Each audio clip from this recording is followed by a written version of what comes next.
discussion fructueuse avec l'administratrice de l'US7.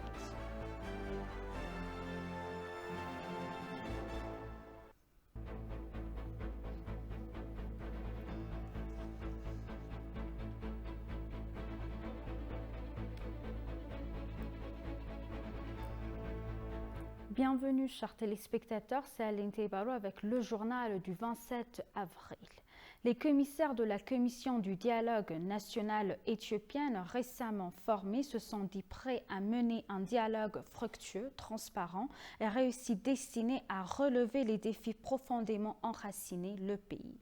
Lors de la présentation du rapport de performance de la Commission au Parlement de 547 sièges, le président de la Commission, Mesfin Araya, a appelé tous les acteurs à jouer tout leur rôle pour l'efficacité du processus. On a plus à ce sujet. La Commission éthiopienne du dialogue national a été créée en vertu de la proclamation numéro 12/75/2021 dans l'espoir de résoudre les différences et les désaccords par le biais d'un large dialogue public inclusif et participatif. 11 commissaires ont ainsi été directement élus par le peuple pour faciliter le dialogue au plus haut niveau. La Commission a présenté son rapport des performances à l'Assemblée législative, s'engageant à mener un dialogue fructueux, transparent et réussi destiné à réveiller les défis profondément enracinés du pays. Nous devons travailler en étroite collaboration avec les pères religieux, les anciens de la communauté et les autres pieux. Cela est conforme à notre ferme conviction que tout le monde mérite d'être représenté car le pays abrite tous les groupes. Nous considérons également que le rôle des médias est immense dans la sensibilisation du public et la présentation de nos performances actuelles. À cet égard, nous avons fait un assez bon travail. Pendant ce temps, Mesfin a également cité certains défis au peuple le processus est confronté. Il y a certainement des interprétations variées sur le sens et la fonction du dialogue national. Par exemple, certains définissent le terme dialogue comme conseil ou discussion, tandis que d'autres peuvent dire qu'il s'agit de délibération ou de médiation. J'espère que progressivement, nous créerons une compréhension commune. Les attentes du public sont un autre problème. Les pressions viennent de divers groupes avec leurs propres intérêts rampants autour de nous. Alors, on leur dit que c'est loin d'être une navigation fluide.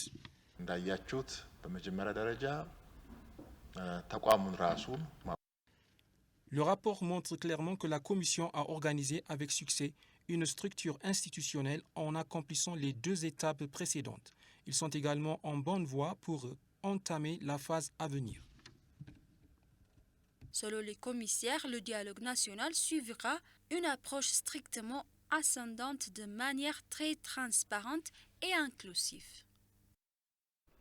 La délégation éthiopienne conduite par le ministère des Finances Ahmed Shide a eu une discussion fructueuse avec l'administration de l'US7, Madame Samantha Power, sur la coopération au développement entre les 2 pays et le développement politique et économique actuel en Éthiopie. La discussion a porté sur les défis à multiples facettes du conflit, la récente sécheresse qui a touché la région de la Corne et les implications de la tendance mondiale actuelle à la hausse des prix de produits de base sur la sécurité alimentaire de l'Éthiopie. Le ministre a souligné la nécessité de protéger l'unité, l'intégrité territoriale et la souveraineté de l'État éthiopien, tout en reconnaissant le partenariat et l'héritage fiable et solide de l'US7 en Éthiopie.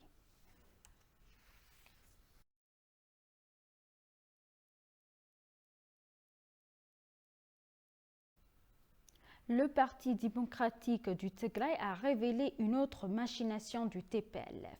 Le TDP a révélé que bien que l'aide alimentaire et les médicaments entrent dans la région de Tigray, le terroriste TPLF les utilise à des fins politiques. L'affirmation du TPLF selon laquelle l'aide n'entre pas dans l'État du Tigray est fausse, a-t-il ajouté. S'adressant à l'agence de presse éthiopienne, le responsable des relations publiques du TDP, Mulu Birhane Haile, a déclaré que son parti disposait d'informations complètes sur l'arrivée de fournitures de secours dans l'État du Tigray. Mais l'aide n'atteint pas les personnes ciblées dans l'État. Quant à lui, le peuple du Tigray est maintenant dans une situation désespérée à cause du terroriste et son parti estime que la souffrance du peuple du Tigray se poursuivra tant que le TPLF terroriste existera. Il a également déclaré qu'à la lumière de la longue histoire de comportements fascistes et malhonnêtes du groupe, les habitants du Tigray ne peuvent pas vivre en paix tant que le groupe existe. Mouloubran a également appelé les habitants du Tigray à lutter plus que jamais contre le groupe.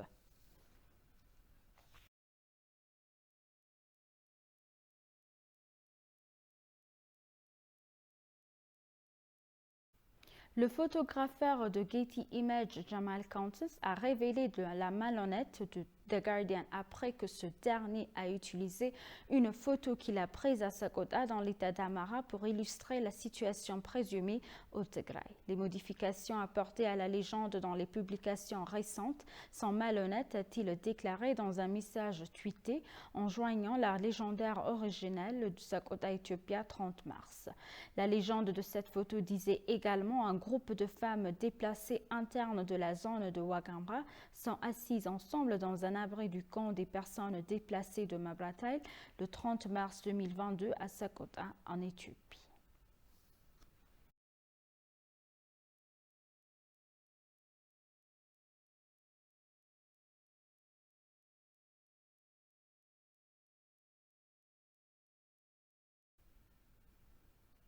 Chargée d'affaires de l'ambassade des États-Unis à Addis Abeba, l'ambassadrice Tracy Ann Jacobson est arrivée à Godé dans l'État de Somalie.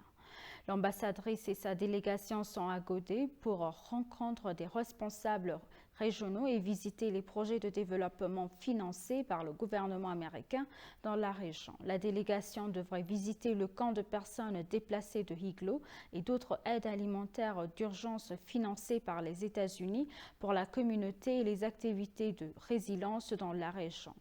Le camp de personnes déplacées de Higlo a vu le jour en février 2022 et accueille plus de 10 000 personnes, dont la majorité sont des femmes. La délégation devra également visiter l'hôpital de Godé. Dans toutes les régions touchées par la sécheresse, les États-Unis ont fourni des vivres d'urgence, notamment des céréales, des légumineuses et des légumes à 3,6 millions d'Éthiopiens, a-t-on indiqué. Cela comprend les zones touchées par la sécheresse des régions de Daredawa, Oromia, Sidama, SNNP et Somalie.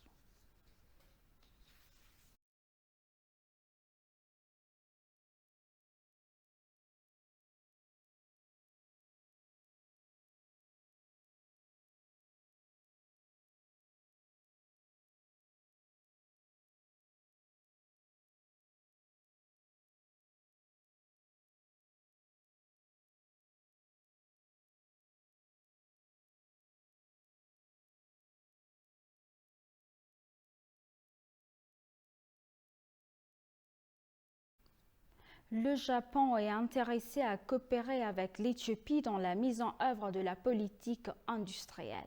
Le ministre de la Planification et du Développement de la République fédérale démocratique d'Éthiopie, Dr Fitsum Asafa, s'est entretenu avec une délégation de l'Agence japonaise de coopération pour le développement dirigée par le professeur Kenichi Ono.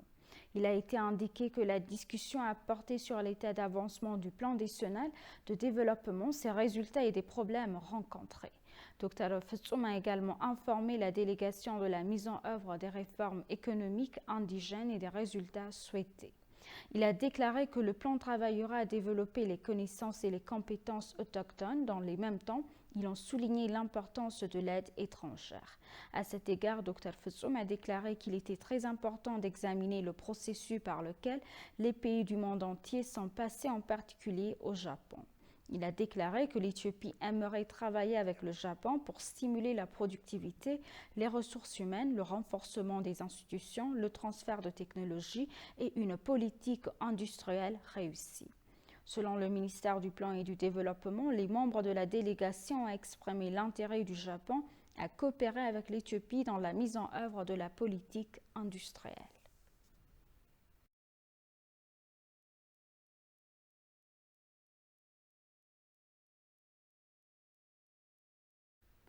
Et pour conclure le journal, l'ambassadeur Malakou Lagasse s'est entretenu avec Guinée-Bissau, ministre de l'Agriculture et du Développement rural. L'ambassadeur Malakou Lagasse a discuté avec le ministre de l'Agriculture et du Développement rural, Marciano Silva Barbero, des questions de coopération bilatérale dans le secteur agricole. L'ambassadeur Malakou a expliqué au ministre des mesures que l'Éthiopie prend dans le secteur de l'agriculture et du développement rural. Il a également déclaré que la croissance économique des deux pays est basée sur l'agriculture, ce qui contribuera à renforcer leur fraternité à travers l'échange d'expériences. Le ministre de l'Agriculture et du Développement rural de la Guinée-Bissau a déclaré qu'il souhaitait apprendre de l'Éthiopie en matière de renforcement des capacités.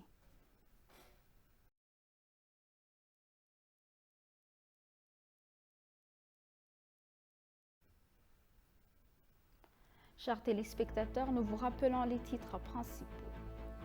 Les commissaires de la Commission du dialogue national se sont dit prêts à mener un dialogue fructueux, transparent et réussi.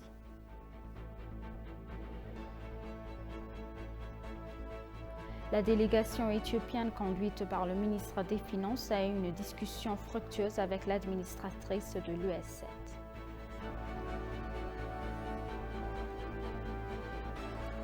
Merci, chers téléspectateurs. C'est la fin du journal. C'était Aline Taibaro avec le journal. Restez avec nous avec le reste des programmes. Bonne journée.